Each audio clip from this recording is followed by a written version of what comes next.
दोस्तों आपके पास दो ऑप्शन है। पहला ये कि अभी आपको तुरंत 1 करोड़ रुपए मिलेंगे और दूसरा ऑप्शन है कि आपको सिर्फ अभी 1 रुपए मिलेंगे और ये पैसा हर रोज डबल होता रहेगा। यानी कि कल आपको 2 रुपए मिलेंगे, परसों 4 रुपए मिलेंगे और ऐसा करते करते पूरे 30 दिनों तक आपको डबल करके पैसे मिलते रहेंगे। तो ऐसे में आप कौन सा ऑप्शन चूज करेंगे?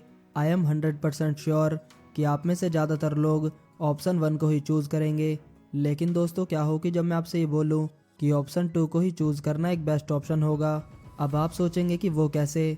तो इसका जवाब आपको इस वीडियो में आगे चलकर मिल जाएगा, इसीलिए इस वीडियो को एंड तक जरूर देखें।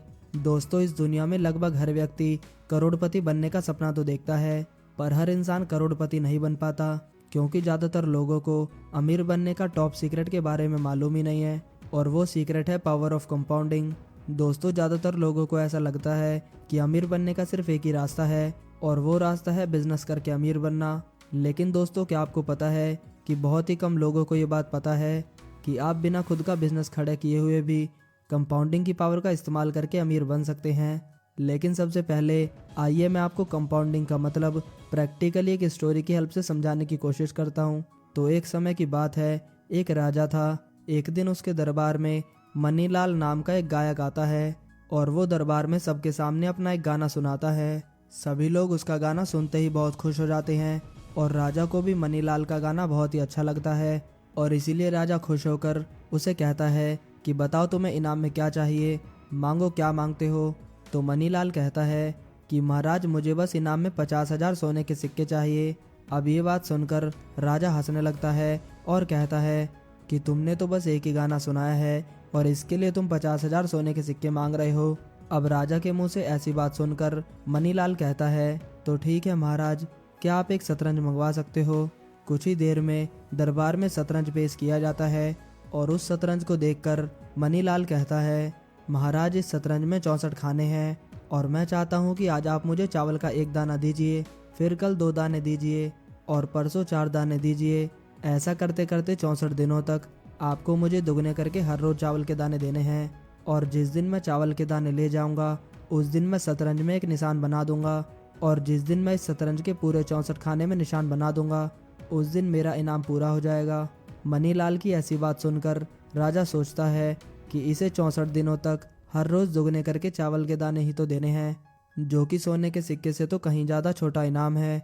अब ऐसा सोचकर राजा मनीलाल की बात मान लेता है और वो अपने मंत्री को मनीलाल के इस इनाम की मांग को पूरा करने को कहता है। लेकिन केवल 30 दिनों के बाद ही जब वो मंत्री उस इनाम को पूरा करने जाता है तो वह काफ़ी घबरा जाता है, क्योंकि पहले दिन तो बस उसे सिर्फ एक चावल का दाना ही देना था, दूसरे दिन 2 दाने और तीसरे दिन 4 दाने, चौथे दिन 8, और ऐसा करते करते 20वें दिन तक उसे 5,24,000 चावल के दाने देने थे, और 30वें दिन उसे इतने चावल के दाने देने थे जितने के 50,000 सोने के सिक्के के दाम से भी ज़्यादा थे। इतने चावल देने के बाद भी अभी भी 64 दिन बाकी थे। तो दोस्तों आई होप कि इस छोटी सी स्टोरी से तो आपको पावर ऑफ कंपाउंडिंग का अंदाज़ा लग ही गया होगा। और यहाँ पर आज के टाइम में ज़्यादातर लोगों की जैसे राजा को भी कंपाउंडिंग के मैजिक के बारे में नहीं पता था, इसीलिए उसने अपने सारे सोने के सिक्के गवा दिए। तभी तो अल्बर्ट आइंस्टाइन ने भी कहा है कि compound interest is the 8 wonder of the world, he who understand it, it earns it, he who doesn't page it. और दोस्तों जब मैंने आपसे स्टार्टिंग में क्वेश्चन पूछा था कि आप ऑप्शन 1 को चूज़ करोगे या फिर ऑप्शन 2, तो अब तो आपको पता चल ही गया होगा कि ऑप्शन 2 को चूज़ करना ही एक बेस्ट ऑप्शन होगा। और क्या आप मुझे ये बता सकते हैं कि 64वें दिन आपके पास कितने पैसे होंगे? अगर आपको इस बारे में पता है तो आप मुझे कमेंट करके ज़रूर बताइएगा। और दोस्तों इस स्टोरी में मनीलाल के चावल के दाने हर रोज़ 100% के रेट से ग्रो हो रहे थे, जो कि रियल लाइफ में तो पॉसिबल नहीं है। पर अगर आपका पैसा पर ईयर 12 से 15% से भी ग्रो होता है तो भी आपको कंपाउंडिंग का बेनिफिट मिलेगा। जैसे कि अगर आपने 1,000 रुपये पर 12% के रेट से 20 सालों तक कंपाउंड होने दिया तो 20 साल के बाद आपके पास 9,650 रुपये होंगे, और अगर आपने इसे 30 सालों तक कंपाउंड होने दिया तो 30 सालों के बाद आपके पास 30,960 रुपये होंगे।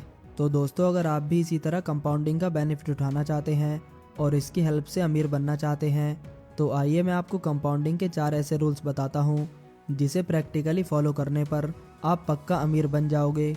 तो रूल नंबर 1 है, it's take time for compounding to show its magic. दोस्तों, कंपाउंडिंग को अपना जादू दिखाने के लिए काफ़ी ज़्यादा समय लगता है।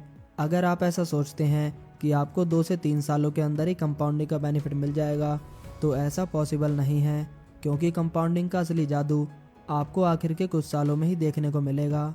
एग्जाम्पल के लिए मान लीजिए कि आपने 1 लाख रुपए को किसी ऐसी जगह पर इन्वेस्ट किया है जहां पर आपको पर ईयर 12% का रिटर्न मिलेगा। तो 1 साल के बाद आपके पास होंगे 1,12,000 रुपये। 5 साल के बाद आपके पास होंगे 1,76,234 रुपये और 20 साल के बाद आपके पास होंगे 9,65,000 रुपये।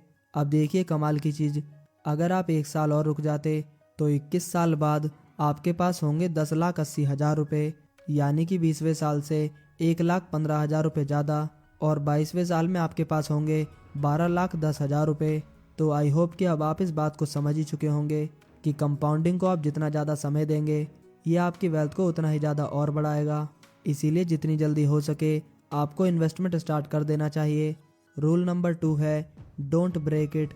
दोस्तों, कंपाउंडिंग में आपको इंटरेस्ट के ऊपर इंटरेस्ट भी मिलता है, इसीलिए जितनी जल्दी हो सके उतनी ही जल्दी आपको इन्वेस्टमेंट करना स्टार्ट कर देना चाहिए और लॉन्ग टर्म के लिए इन्वेस्टिंग करना चाहिए। फॉर एग्जाम्पल, जैसा कि हमने पहले वाले रूल में देखा था कि मोहित ने कैसे 12% का ईयरली रिटर्न और 1 लाख रुपए इन्वेस्ट करके 22 साल के बाद 12,10,000 रुपये कमा लिए।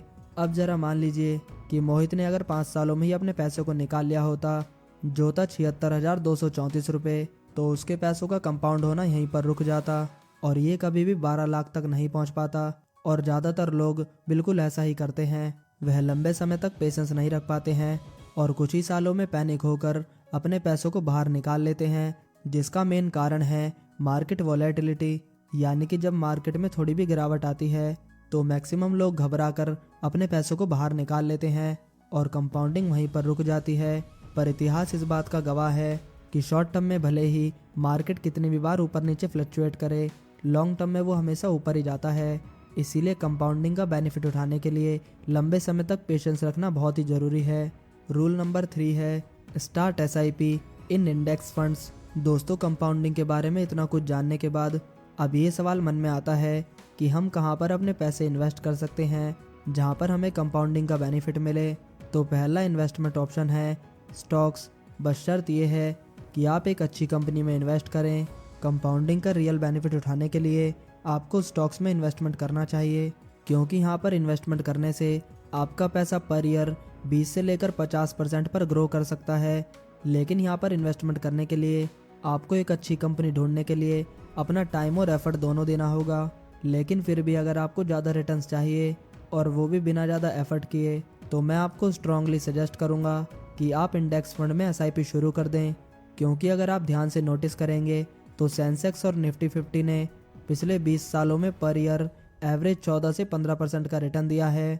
यानी कि अगर आपने आज से 20 साल पहले 5,000 रुपये पर मंथ की SIP शुरू की होती, जहां आपको पर ईयर 15% का रिटर्न मिलता, तो इन 20 सालों में 12 लाख रुपए की टोटल इन्वेस्टमेंट पर आपकी अर्निंग होती है अप्रोक्सीमेटली 64 लाख रुपए। यानी कि आज आपके पास होते टोटल 76 लाख रुपए।